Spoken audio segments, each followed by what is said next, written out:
In this episode, we go undercover as Mario and Luigi. We experience perhaps the worst time for tequila to play on the radio. And my feet are getting cold.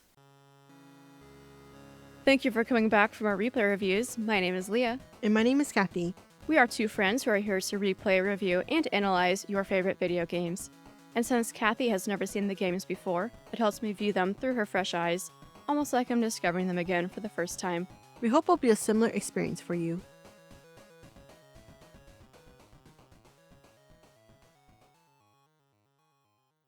Scene 1. To summarize it, Vito and Joe are tasked with an act of mafia warfare, but when things don't go exactly as planned, the collateral damage leaves Joe emotional. So we're on Chapter 10, Room Service. Villa Scaletta, June 15th, 1951. It's been about a month since they joined the family. Vito's in his new home, so things are going well. And he's woken up by a phone call from Eddie.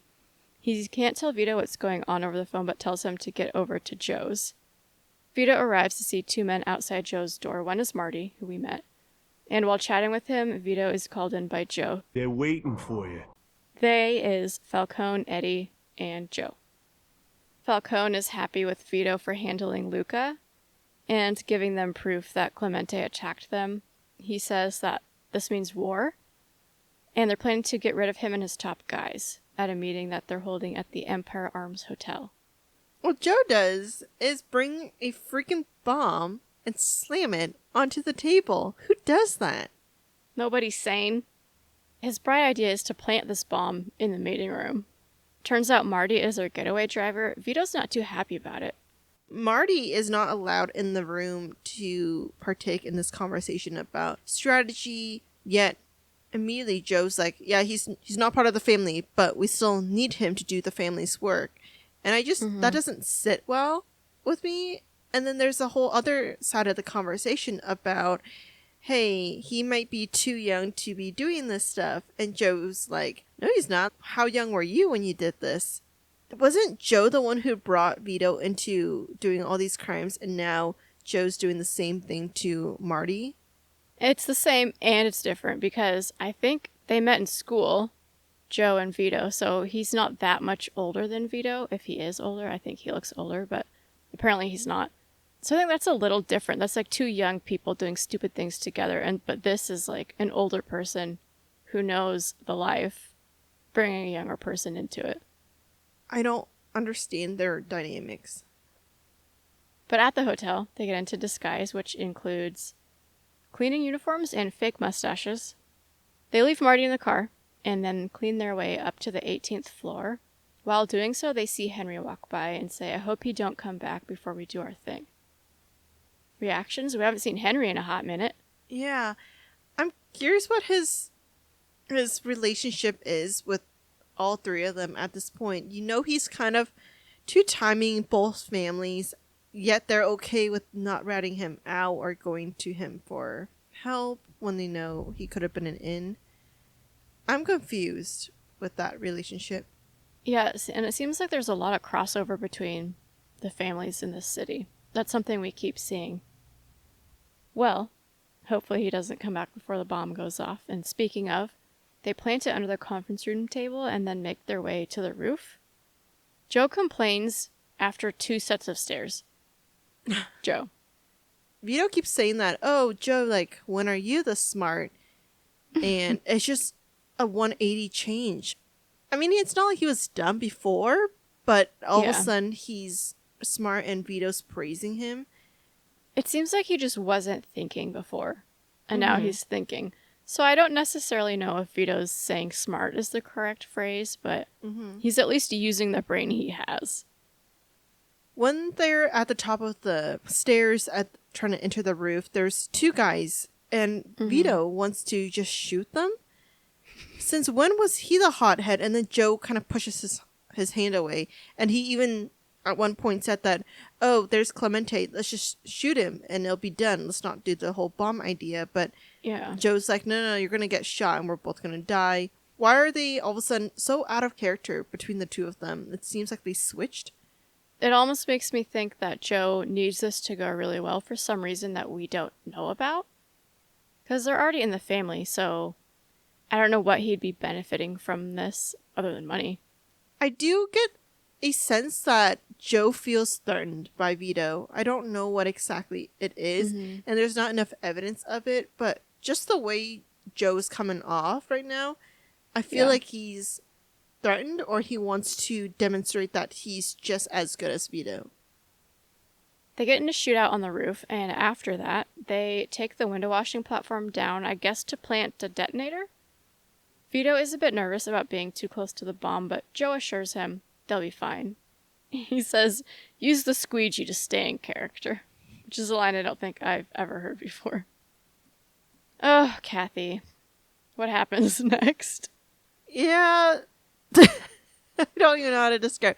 Can we make sure we have that scene included in this? Because we need to see how stupid everything just looks and is. And I don't know. They're just ragdolling around on a platform in midair. I don't know what happened. Did he press the detonator too quick? I don't know. They weren't far enough away. Then they lower back down to see the aftermath, and Clemente stumbles out of the bathroom. Lucky guy. So Vito and Joe give chase. I feel like a bomb is the worst way to guarantee someone's dead because you don't know where that guy is relative to the bomb when it goes off. Poison. Poison or like rooftop, a sniper. There's so many other options. Alright, so they do manage to shoot their way back to Marty, but he's dead. And then they continue to chase Clemente by car, and it's a miracle I pulled off this driving section. So long for Marty? Yeah. I wasn't expecting him to die so soon, but I do like seeing Joe in distress. Yeah. He is in the mafia. I think he knows what he's getting himself into, and he, again, looked too happy shooting people. So it's not like he was innocent. He probably didn't deserve to die this way. He had a lot of life ahead of him. So I'm feeling pretty somewhere between mother neutral and under that into mother territory. I struggle with this one too because I don't care. I don't care about Marty. So, like, I don't know. We don't get much about him. I feel like he's just stupid, you know? And he was way too into, like, shooting everything and shooting people, shooting up the bar. So, yeah, I feel like he's got to be a slight mother. I do want to talk about Vito's reaction when he sees Marty dead. I'm starting to wonder if Vito just doesn't have emotions for people who die, or he just has seen so much in war that seeing Marty dead isn't affecting him. Because he did seem like he liked the kid because he was just trying to say, like, Joe, lighten up on him, don't bring him. And then now he sees a kid dead. He knows the consequences, but he doesn't really care. Like, he leaves the body there. To sum up the rest of the scene, they do catch up to Clemente and finish him off before heading back to Joe's. Joe calls Eddie. He's upset about Marty, but Eddie says it's a small price to pay, which angers Joe, but Eddie responds, it was your idea to bring him along, basically. Vito seems to be taking Eddie's side, and honestly, I am too. What did Joe expect? And that's why I like seeing some of the guilt and remorse he had. Kind of wish we got more emotions from Vito, though. We haven't really seen Joe express much remorse, even though he got Vito sent to war. But now he's all broken up about this. And yeah, Vito's kind of like, it's matter of fact, you knew this could happen. Which is interesting because a lot of choices that Vito's made have been like, why are you surprised? But he still does them. But Joe's not happy and says, you should go home. So they're kind of fighting a little bit, which honestly, finally, about time. I like when there's more emotions from both these guys. Moving on to scene 2. So Vito has to deal with an unstable Joe and his mistakes. He's awoken by another phone call, this time from some guy named Leon, the bartender at the Lone Star. He says Joe is drunk and out of control at the bar. He's even waving his gun around. Joe is a terrible friend, Kathy. Yeah, I agree. Vito gets there. He tries to control Joe, but his gun goes off and he accidentally shoots and kills Leon, which prompts Vito to say, what the f*** is wrong with you? Valid question. I'm glad that Vito's getting irritated with Joe, but he should have left him there to deal with his own mess, in my opinion. There's that. The other part of me also wished that Vito took the gun away from Joe, which would have saved them all. This much like being proactive, and that could have saved you time and someone wouldn't have died. I do find it weird that Vito is mad at Joe for shooting someone versus Vito is upset that an innocent man is dead. So he should have had Joe just deal with his own stuff, but instead, Vito single-handedly drags Leon's body into the trunk of his car, then drops Joe off at home, says to call him tomorrow, and then takes off to deal with Leon's body. All by himself. I'm surprised that no one's after him or down the road there's no consequences. Again, that's my issue. There really is no consequences in this game. How is he not in trouble? They didn't clean up the crime scene at all. I'm sure there's blood there. I hate that they keep getting away with stuff, though. I mean, I know Vito's been in jail. But when is it going to be Joe's turn? That's what I want to know. That's what Vito should be asking. What bugs me is he's in jail for the smallest crime he's done out of this entire game. He's killed people and he's buried people. Yeah, he goes to jail for what? Stamps. Should we move into chapter 3? Move on to chapter 3? Gosh. Scene 3, chapter 11. Yes. I have not eaten in a while. Okay. So to summarize scene 3, Vito's friendships start to cause issues, and as the war draws lines, Vito steps over them, putting friendships before the family. Chapter 11, A Friend of Ours. We're back at Villa Scaletta, July 27th, 1951. So another month or so has passed, and Henry shows up at Vito's house and says he wants to get a drink. On the way, he tells Vito he knows Falcone had something to do with Clemente's death, and asks him to put in a good word for him with Falcone, because he wants to work with them due to being worried about his own safety, being in the Clemente family. Said that the worst possible way I could have, but I think I pulled it out. Yeah. No, it makes sense. The good thing is that Vito agrees to vouch for him, because had he not, it was later revealed that Henry saw both Vito and Joe go in. Right. Those mustaches did not fool Henry. They could have at least worn a wig or something, I mean. Yeah. So they're talking about the life, and Henry's like, this is what I am. I don't know what else I would do. And Vito says, I guess it pays a hell of a lot better than being a fucking taxi driver. Is he referring to himself as the taxi driver, or? I think he's referring to Tommy. Oh. I think it's an Easter egg. Oh. I totally miss. I was waiting for it to click, but it didn't look like it was going to. No. So they get to Falcone's bar where Vito gets paid and then introduces Henry to Eddie. During the conversation, a plan forms. Eddie says that Leo needs to be taken out, as Frank Vinci will crumble without him. He says, I'm thinking this could be the perfect opportunity for Henry here to prove himself. Yeah, and I'm glad Vito was saying that. I know this is for the family, but I can't do that. And Eddie seemed cool with it, respecting his boundaries. He's actually going in and he's going to try to warn Leo. But during this entire interaction of trying to save Leo, this is crazy how this is the first time we're seeing someone that Vito cares about. We've never seen him have this emotion. Yeah, he hugged his sister in the beginning, and he was kind of sad that his mom died, but he never showed any emotions of needing to rescue them. Versus Leo. I just don't understand what earns loyalty with him.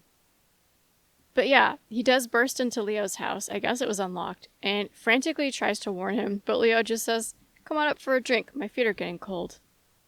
Through their conversation, Vito's trying to warn him and says that Clemente lied and said Falcone was in the dope business.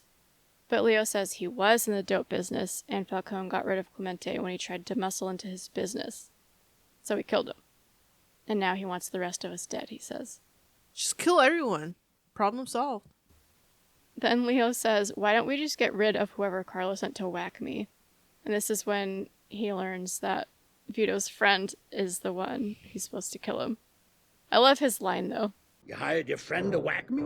I think it's kind of funny that Vito and Henry are very similar in the way that Henry's okay with helping out two different families and switching around. And Vito is now in the same boat where he's helping out his family and getting Henry in it, yet immediately he's also trying to help Leo out. So he's like a two-timer too. Yeah. It is. Well, and even Leo kind of is. Because he helped him, even though he was part of whatever group he was initially. Again, lots of intersecting threads, lots of stepping over lines going on. Okay, so they need to escape without Henry seeing them, but that doesn't happen. I get caught pretty easily. I did not hear Leo say, go to the laundry room to get some sheets. Didn't at all. And I was going to go back and replay it, and I don't know what that would look like, but I'm honestly kind of happy with how it turned out. They have a chat in the kitchen, all three of them. Vito explains his side that he can't let Leo die, but Henry says he can't screw this up or Falcone will think he did it on purpose and have him killed. Leo's like, go ahead, kill me. I lived a great life. So he's totally cool with just getting shot and killed just to protect Vito. He's gained some respect from me, which I was not expecting it. I do appreciate like that. That's pretty cool. Yeah. And then fast forward a bit, you hear a gunshot and you think that, oh, Henry actually killed Leo. And then Henry comes out and says, hey, you owe me one. And then turns out he didn't kill Leo. I can't believe I'm saying this, but I feel like he's gained a little bit of respect from me. Who would have thought Henry had it in him to be like that? And it kind of makes you wonder why. I mean, I think Leo is good at making deals, which is what happened. He made a deal to disappear. Or has Vito just really wormed his way into Henry's heart that much? I don't think so. I don't think so either. I don't know what it is because Henry was set on killing Leo and just disappearing is not enough. So maybe Henry wants Vito to owe him something and so he can cash in on that in the future. But I do feel like Henry is cool with Vito. Like they have this special understanding. It's a pretty big risk to take for him. Vito and Leo head out to the train station. Does not take time to change. He says, I'd rather be alive in my pajamas than dead in a three-piece suit. Agreed. Can't disagree. And then, yeah, he drops him off at the train station and heads home. You drop him off by being on top of what do you call those? The barricade things? Curb. The curb, yeah. I don't The know. medians. That's what it calls. Yeah. You're So stuck I think there. what happened is I got close enough to the end point, and so it just stopped to do the cutscene of them talking. But I was like, surely this can't be it. So you can see me like moving the camera around, but like the tires aren't even spinning. So the car is just not supposed to be moving at that point in time. That was not my intended parking space, is what I'm trying to say. Scene 4? Yep. Vito arrives home to find Francesca on his porch. She's upset because her husband Eric drinks and parties, and she's certain he has a girlfriend. Vito is able to get her to confess that he sometimes hits her, but she still begs him not to hurt Eric. I do have a lot of thoughts, and I don't want to get into it with the whole conversation about domestic abuse, domestic violence, but I'm irritated how Frankie is still protective of her husband despite getting beat by him. And I kind of respect Vito a little bit more now that he's asking the right questions as, oh, he hurts my sister, so now I'm going to hurt her husband.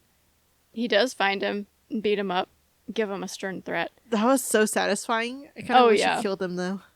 Not to mention this place in general, just a drunk guy falling out of the door, someone vomiting.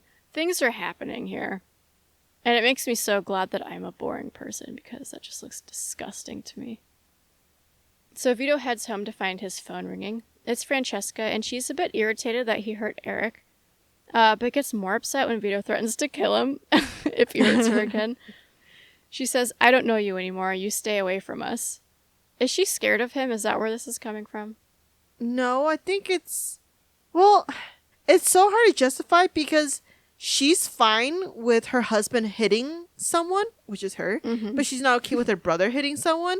So isn't that a bit of a hypocrite? Yeah, And we don't know. Like, maybe she thought that Yeah. hitting him would then make him hit her. I don't know. I don't know how your brain works in that kind of situation, but it hit me as odd at first where I was like, really, Frankie? Like, why? Why are you mad at him? But I think it's just showing her what kind of person he is and what he gets up to, because he did it so, like, without hesitation. Vito goes to sleep, and an Irish gang sets his house on fire. We just slept right into that. You have the same question, but how did they not see him unceremoniously flop out of the window like that? He was like, what, 6 feet away? Ran right past him. But how did the Irish know where to find him? I don't know. Public records, maybe? That sounded really snarky, but I'm like, could you just look it up maybe in the phone book? I don't know. Yeah, I don't know. Yeah. Vito sprints like 3 blocks barefoot in his undies and then steals a car. As he's running for his life, gets into this car. And what is playing on the radio? I'm like, there's no way. I laughed so hard when I was recording the gameplay. It just hilarious. Catches you off guard. It's just such a tone shift. Okay, why go to Joe's, though? He should be going to Henry after what he just did for him. It's his go-to person, and I'm surprised Joe is awake enough and not still in a slump from Marty. I don't know. One day, going to Joe's is what's going to get him killed. Vito wants to go get the men who tried to kill him. Joe makes a call and finds out where to go. On the way there, he says that the new Irish boss, Mickey Desmond, is Brian O'Neill's cousin. So they get to the bar and kill most of them before chasing down the last few and ending them as well. Also, so we're in a car chase. Naturally, I run a red light, right? And Joe complains about me running the red light. Versus murder? Murder, okay. Running red lights, not okay. And how many times have I ran a red light with him in the car and now he complains? Maybe he's still a little salty. There is another scene in these last few minutes where you're in a car, as soon as you get out of the car, a police car slams right into you. I know, and I just ignore it and keep going to and the you're able to go into the bar without getting arrested? I was amazed that happened. I thought for sure I'd have to start over. Joe tells Vito that he can stay at Marty's apartment. Yeah, that's it. Then Joe glitches over a barricade. And that's the end of that chapter. Yeah. We'll leave it at that. Alright, should we close this out? Scene 5, Chapter 12. Mm-hmm. It is titled Sea Gift. Marty's apartment, September 22nd, 1951. Henry calls Vito and asks him to meet him at a park. I'm setting up something big, he says. Joe's already there when Vito arrives, and Henry says he's done some research to discover that Falcone had Clemente killed because he was stealing dope customers. He says Falcone just needs to get rid of Frank Vinci, the last guy in his way to becoming the main supplier in the city. So a little blank filled in there, kind of understanding why the war's gotten so heated. Everyone's stealing everyone's customers. Except for that one dude who says no drugs. He probably... Well, I don't know. They I feel all like say he no could. drugs, though. Yeah. Even in the first game, no drugs, but what do we end up doing? Drugs. They might as well just allow it into the system at this point, you know? Mm-hmm. Henry seems to have found out how lucrative the dope game is and spouts off some math about heroin. Basically, he wants to start selling under Falcone's nose. They'll just cut him in if he finds out. He says he found a way to be the middleman for a Chinese drug runner, but they need to get money from a loan shark to buy the drugs. Vito is pretty hesitant about selling drugs. He really doesn't want to do it, but he folds. We'll later see how happy he is selling it. So, come on, Vito. I get that he's now the swanky guy who would rather stay in a hotel than Marty's apartment. He's mad that his house got burned down and wants his cash back. But I feel like that's not good enough reason to all of a sudden switch to selling drugs. Yeah, I was like, did you for a split second forget that everything got burnt up in the fire? And you're like, oh yeah, I need money now. Or like, what was it? Because it was a pretty fast flip. Mm-hmm. Henry gets taken for a ride in negotiations with the loan shark Bruno, but he eventually agrees to loan Henry the money. He says, even if you get rid of me, it doesn't get rid of your debt. It's a pretty rock-solid business model he's created for himself here. Well, I feel like the Chinese people know how to do math. I say that because I'm Chinese. I don't know how to respond to that. There is no response, unless you want to be called a racist. Not to mention Joe in the park using a racial slur. And then Oh my god. Vito's My like, god. oh, you mean the Chinese people? And he's like, yeah, that's what I said. And then says the slur again. I'm like, you're so stupid. Like, he's going out of his way to use the slur. And so I'm so confused because in the first half of this episode, he was like smart and cool, calm, collected. And then it just all of a sudden he flips back to this. I'm like, what is wrong with this character? He's a damn idiot again. With the money in hand, they go see Mr. Wong and purchase the drugs, but on the way out, they're jumped by the cops. Except they turn out to not be cops, and a shootout begins. Henry says someone else must have known about the deal. Then starts an extremely loud montage of them selling drugs to dealers. Yes, I forgot how loud that was. I will adjust the audio before I post it. Do not fear, people. It won't be perfect, but it will be better than the original.